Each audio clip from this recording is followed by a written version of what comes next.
Okay, the second part, we'll talk about cosmic expansion and age of the universe. First, talk about discovery of the Hubble expansion. Uh, Remember, we said up until about less than 100 years ago, most people thought the universe is just composed of Milky Ways. But actually, a couple of centuries ago, people already started speculating there are such as island universes from these nebulas. Particularly, for example, the 18th century German philosopher Immanuel Kant. One of the base tasks of astronomy, of course, develop ways to estimate distance ever further into the space, and it become harder and harder.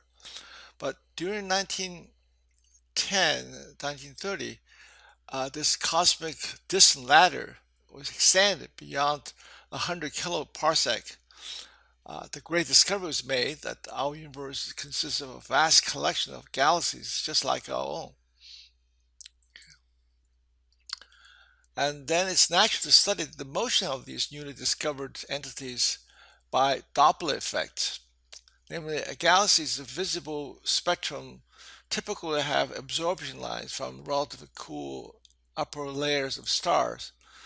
The observed wavelength of particular galactic absorption lines, which we say that's what we observed, so that's the received wavelength, would differ from the wavelengths of the same line produced and measured in the lab, which means the emitter wavelength. And this shift, the difference between the received and emitted wavelength, is related to the emitter's motion by the Doppler formula. The change of percentage change of the wavelengths is proportional to the ratio of velocity to c. V is the recession velocity. A priori, for a collection of galaxies, one expect a random distribution of velocities, and hence the wavelength shift z. Some should be positive, which is redshift, and some should be negative, blue shifted. This is more or less true for the local group. Okay. But the spectroscopic measurement some 40 galaxies taken by Vestal Slipher in the 1910s at Arizona Lowell observatories show that except for nearby few in the local group, all others are redshifted. Okay, so he certainly was one of the big contributors of the discovery of the expanding universe, Vestal Slipher.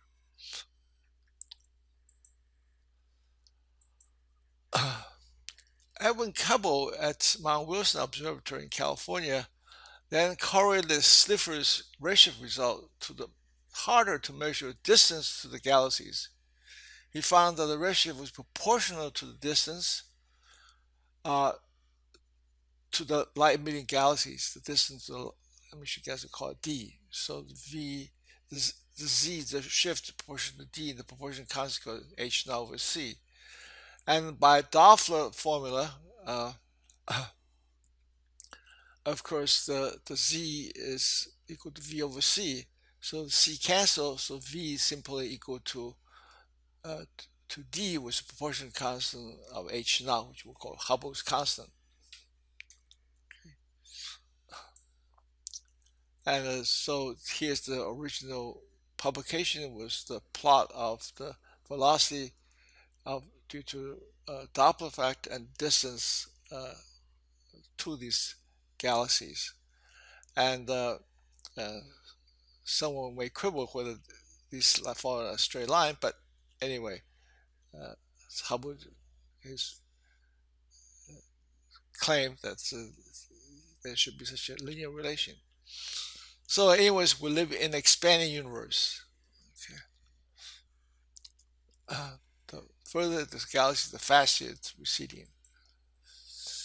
The Hubble constant, which is the recession speed per unit separation, because Hubble constant the recession speed per d, the separation between the receiving and the emitting galaxies, Uh, but obtaining an accurate value for the H naught, which involves assuming great cosmic distance, has been a great challenge.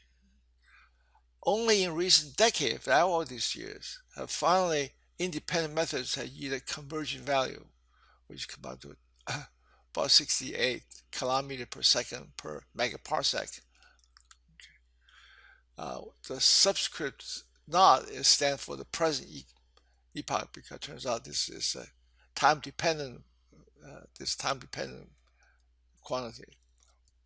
So H naught is T naught is the present the cosmic age. Although Hubble is often cited as the discoverer of the expanding universe, it's not an entirely accurate attribution. Hubble deduced the Hubble relation mainly from Slipher's redshift data, but he himself never advocated the expanding universe idea.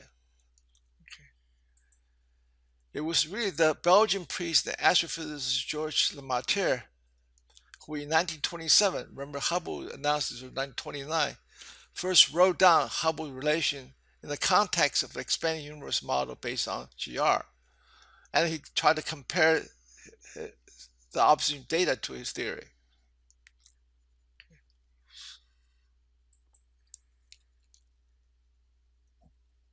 Now, that all galaxies are receding from us, so are we at the center of the universe? Actually, the Hubble's law, V over h naught over d, is a linear relation between distance d and velocity v at each epoch at a given cosmic time of these relations. By linear relation means the h naught itself is independent of d and v. Okay, and such a linear relation holds consistently for all. You will see this relation would hold for all observers in all galaxies. Namely, observing every galaxy, you see all the other galaxies receding away from, according to Hubble's law. It's not just us.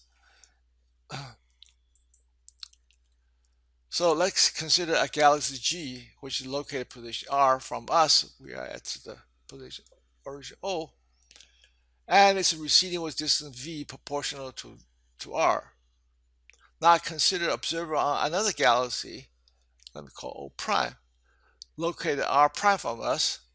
According to Hubble's law, O prime must be receding from us with velocity v prime proportional to r prime with the same Hubble constant because Hubble constant is independent v and r. And the difference, this relation and these two relations, so subtract this to v minus v prime equal to, because h not the same, so it's just factored out r minus r prime. But r minus r prime is just this distance from O prime to G. So therefore, and v prime is just, you can work out its velocity receding from this proportional to this. Okay. So it works not only for us but for any other galaxies. An often noted two-dimensional analog of the expanding universe is the inflating balloon. Every point on the surface when received from every other point as the balloon enlarges. So, or if you want to have a three-dimensional analog, you have a pudding with raisin in it. And when the pudding rises, every raisin sees every other raisin receding away from in this way.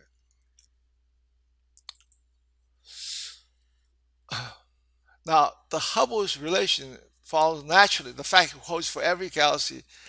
So the Hubble relation follows naturally as the extension of the Copernicus principle. Neither our Earth, nor our Sun, nor our galaxy has a privileged position in the universe. Okay, everyone is the same.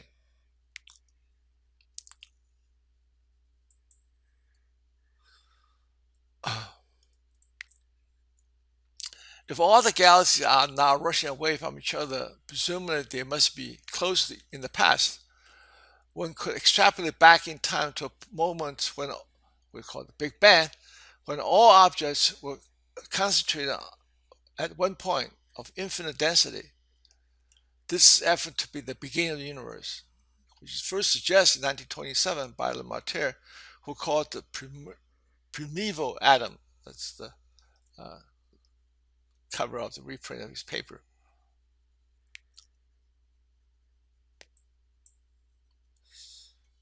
As the universe expands, its matter and energy content should slow this expansion down because through mutual gravitational attractions. So leading expansion rate, which is V over D over T, that's monotonically decreasing. So therefore, we should have if you have a mass and energy in the universe, we should live in a decelerating universe. Only in an empty universe do we expect a constant expansion rate. Okay, so V equal to V naught. So does not depend on T, all the same. In that case, which is the empty universe case, the age, which is D over T uh, uh, V naught, is given by the Hubble time, which is defined to be 1 over h naught. It was empty universe time as d naught over v naught, which by Hubble relation is just 1 over h naught. 1 over h naught defined by definition, we call it Hubble time, which turns out to just plug in the Hubble constant about 14.5 gigayears. I already talked this using Hubble's relation. So therefore, in a decelerating universe, okay, of course means a larger expansion rate in the past because it's slowing down. So it must be expanding faster in the past. So the time, the, the age would be less than the Hubble time because means the age of the universe filled with energy and matter is expected to be shorter than the empty universe, which is the Hubble time. So we expect this age universe to be less than the Hubble, so it should be the upper bound. So let's find out whether we have evidence of such case. By the way, the Obers paradox is resolved in expanding universe because the received light flux from distant galaxies are diminished by the redshift. Okay? And also because cosmic age is finite, so therefore this integral does not blow up.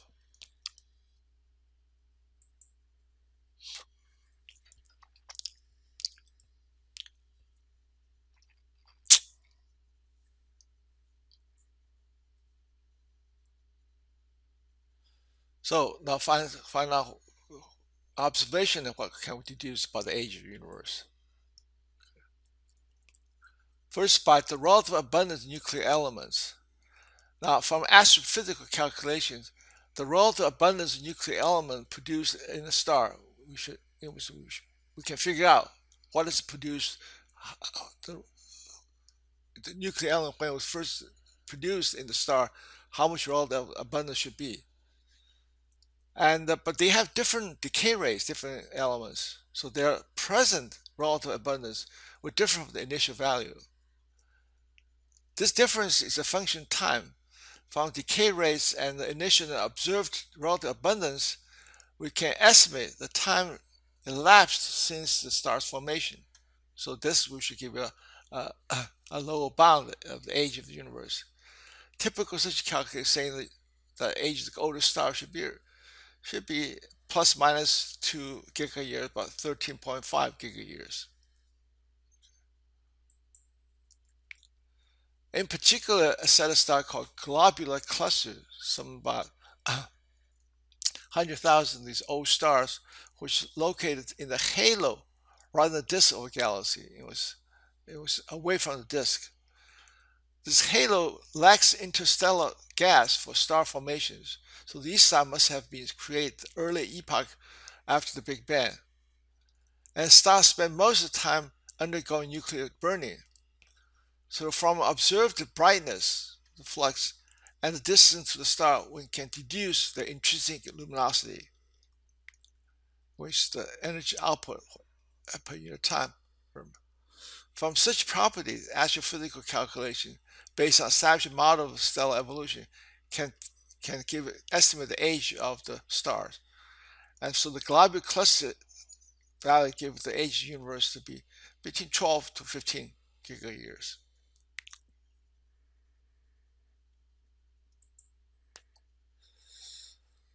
Now, there's this so-called cosmic age problem.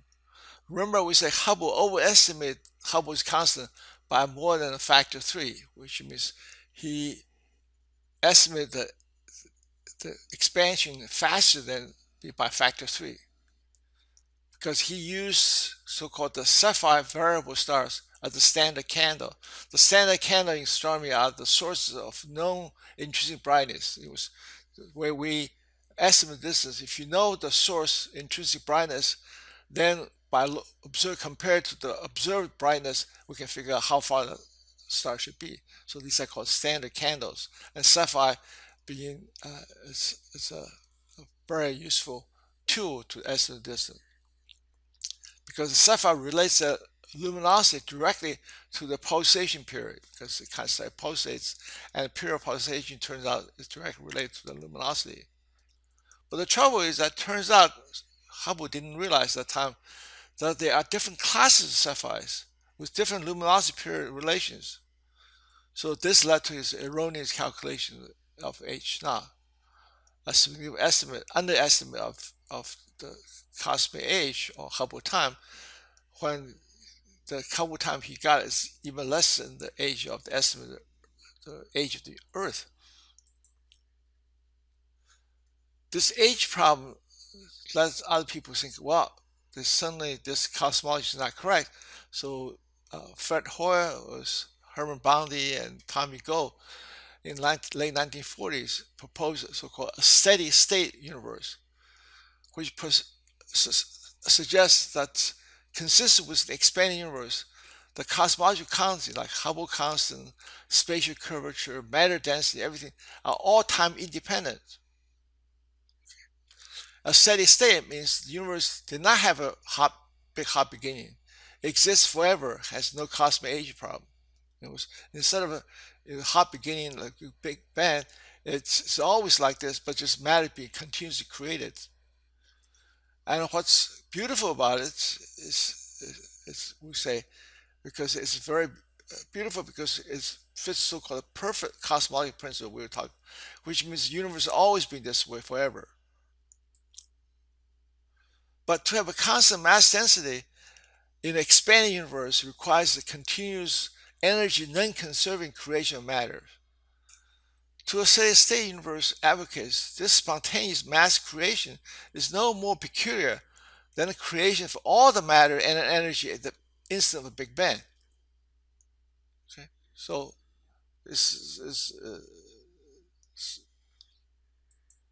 in fact, the name Big Bang was originally given by Fred Hoyle in the offhand description of these competing cosmology. It was, I think, it's in a radio program. He just said, these people advocate this hot beginning, like this everything created by a Big Bang. And he didn't realize everyone liked the name so much that everyone called it Big Bang cosmology. But of course, in the absence of hot Big Bang, become as the steady state's downfall, because when cosmic thermal relics, in particular the cosmic microwave background radiation, was discovered in the 1960s, that became the downfall of a steady state.